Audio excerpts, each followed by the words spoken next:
जीतिया व्रत कथा। एक समय की बात है, किसी वन में एक चील तथा सियारिन रहती थी। चील तथा सियारिन में गहरी मित्रता थी। चील तथा सियारिन दोनों हर काम को मिल बांट के करती और प्रेम भाव से रहती थी। एक बार कुछ महिलाएं जंगल में आईं और वह किसी जीवित पुत्रिका व्रत की आपस में बात कर रही थी। यह सब देख चील के मन में जिज्ञासा जग गई। वह महिलाओं के पास गई और व्रत के बारे में पूछने लगी। महिलाओं ने जीतिया व्रत के बारे में चील को बताया।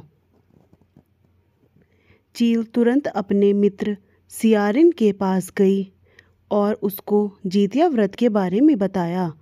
व्रत को बताने के बाद चील तथा सियारिन ने निर्णय लिया कि वो दोनों भी जीतिया माता का व्रत और पूजा विधि विधान से करेंगी।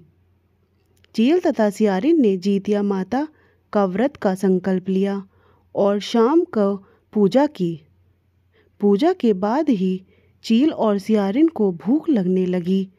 सियारिन अपनी भूख बर्दाश्त ना कर सकी और वह जंगल में जाकर शिकार करने चली गई।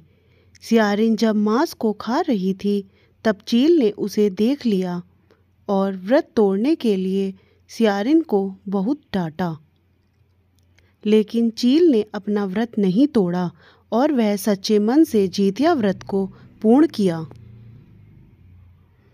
अगले जन्म में सियारिन और चील का जन्म बहन के रूप में एक प्रतापी राजा के यहाँ हुआ।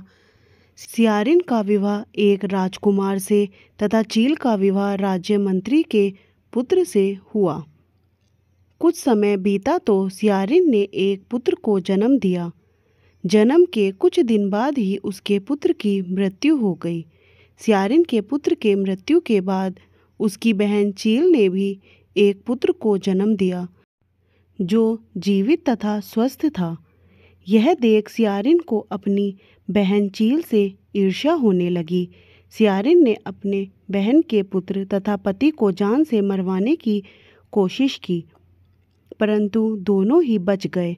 एक दिन देवी माँ सियारिन के स्वप्न में आई और उन्होंने सियारिन से कहा, यह तुम्हारे पूर्व जन्म के कर्म का फल है।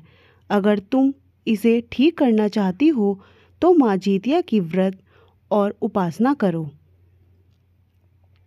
प्रातःकाल उठकर स्वप्न के बारे में सियारिन ने अपने पति को बताया। सियारिन के पति ने यह सुन सियारिन को व्रत करने की अनुमति दे दी और उसकी बहन चील से माफ़ी मांगने को बोला।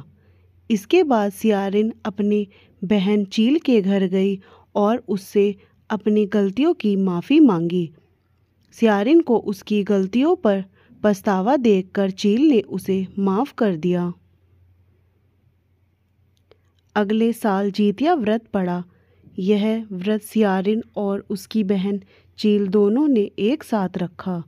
माता जीतिया सियारिन के व्रत से प्रसन्न हुई और उसको पुत्र प्राप्ति का आशीर्वाद दिया। कुछ दिनों बाद ही सियारिन ने एक सुंदर बालक को जन्म दिया। अब दोनों बहन प्रेम भाव से खुशी खुशी रहने लगीं।